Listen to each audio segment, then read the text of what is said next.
And I know that Mr. Barnes has a question, but one I want to make sure is clear. The other question on here is, why are there no available copies of maps to show the redistricting of the city? I think you answered it by saying that the city would be considered one ward, so there's not...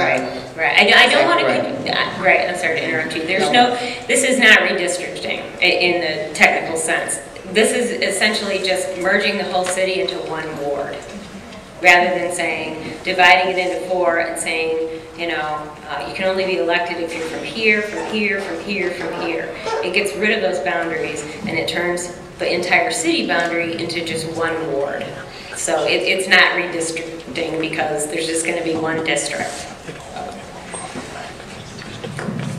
And this question is from the audience as well. What are the pros and cons of this change? Pros and cons, just... Well, again, I can give you sort of the generic answers for why they're usually proposed. They're usually proposed, these types of things, reduction in force, reduction in the amount size of the commission and so forth, for efficiency's sake. That's usually why they're proposed. Now, it's up to you whether you buy that.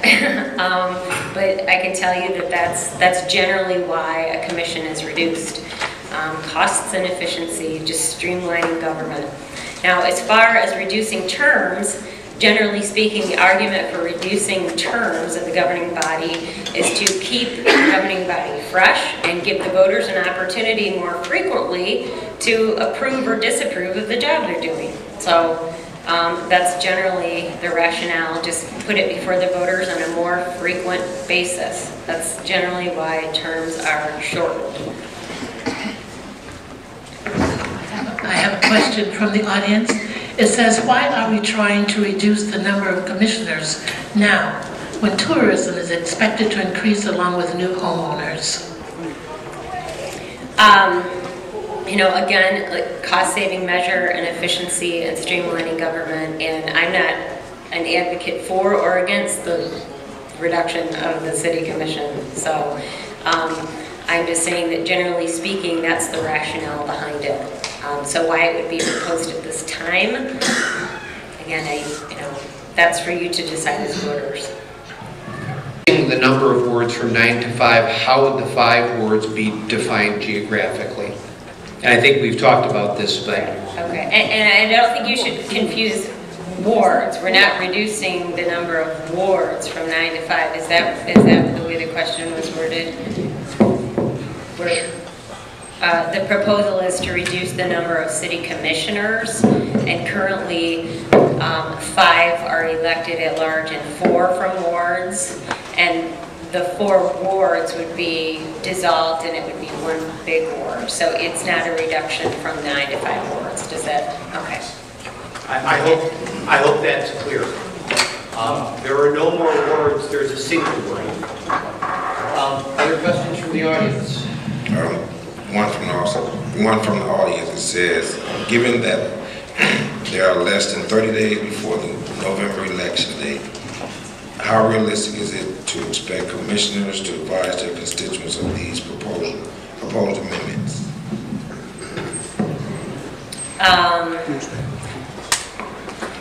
If the suggestion is that I mean, everything was done in a timely manner in terms of the legal requirements and the procedure. So, 30 days to inform the public about the different changes. Anything I would say about that would be just my own personal opinion, because legally this was actually published previously, and this complies with the procedure in the law. So. My addition to that would be to say that in the legal section of the Herald Palladium on Wednesday, September 21st, 2011, the Emergency Manager, City of Benton Harbor, Berrien County, Michigan, order number 11-32 was in the paper. And I believe what was published was the entire order, which contained the provisions in the charter that would be affected as they currently exist, the provisions as they would be changed. So it's a whole page of every single piece of charter that you would ever want to read is in that publication. So, right. I have a slight follow-up to the question about informing the constituents of the changes. So since there is not a form, if you will, or any procedure for any one citizen to know about the changes, is that you would expect a citizen to have to monitor any of these? Because you stated that even having this form is not a characteristic procedure if someone submits ballot proposals. So what you're saying is once they're submitted, the only way for the other citizenry to know that that's been submitted would be a daily, the state website? How would a citizen know about proposed charter changes, especially because the existing city commission, as it were not the authors of the resolution? Right. The traditional way of notifying the public in the news or in the law is always publication in a newspaper of general circulation, and that's the exact language. And so,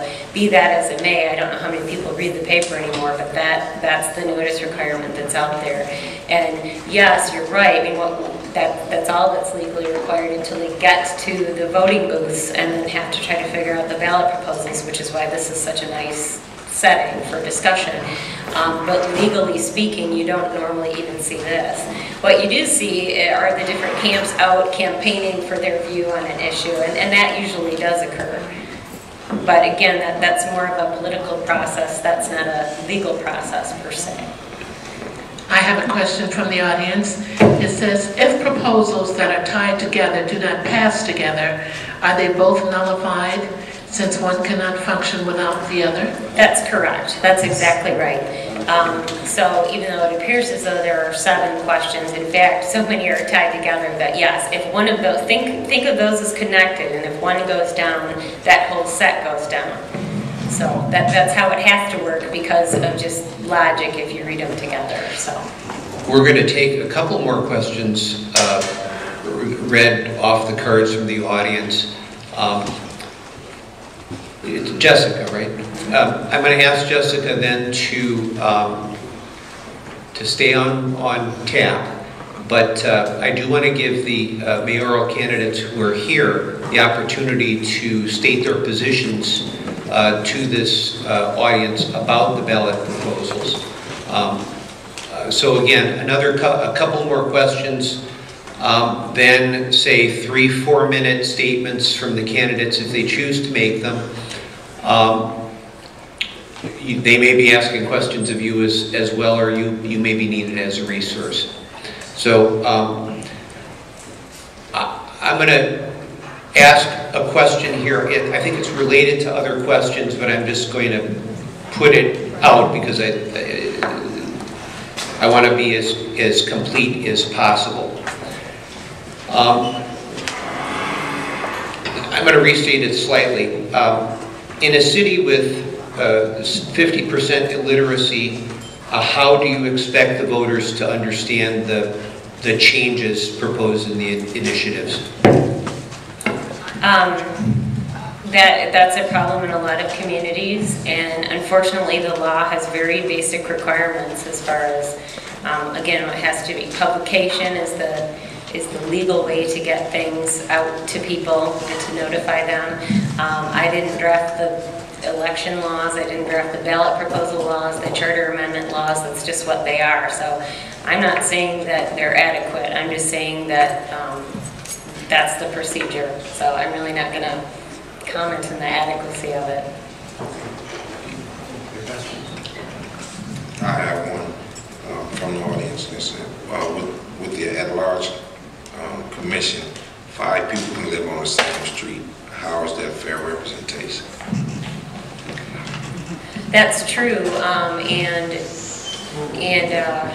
you know, it's up to the city to define the boundaries of the ward, and that could very well happen, and that would just be up to the voters.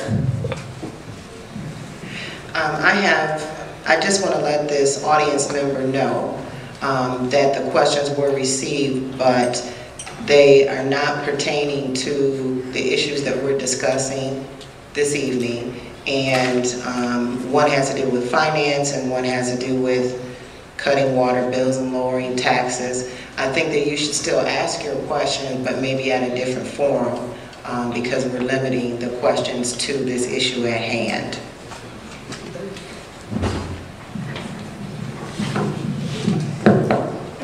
Do you want me to go down there so they can come up and say their...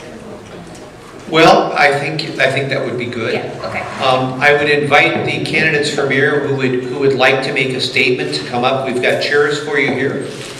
I'm not going to be holding a stopwatch, but I would ask you to limit yourselves to a discussion of the ballot initiative, your position on them, and taking 3 to 4 minutes to do so if possible. I'd suggest that we go in alphabetical order, and we have Knowles, Matthew, Bradley, you would be first then.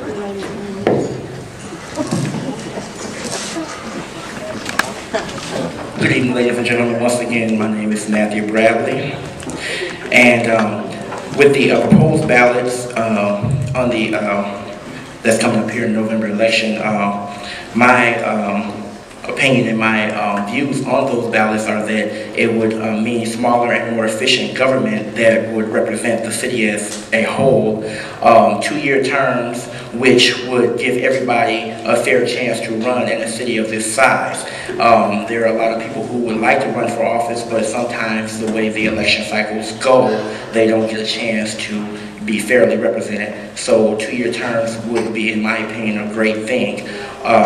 Also, looking at the proposed ballots, I didn't see anything about term limits. I would like to see something about term limits probably talked about later on, because sometimes you can get in office and be in there for too long, and we want, like I said, everybody to get a fair chance at representation.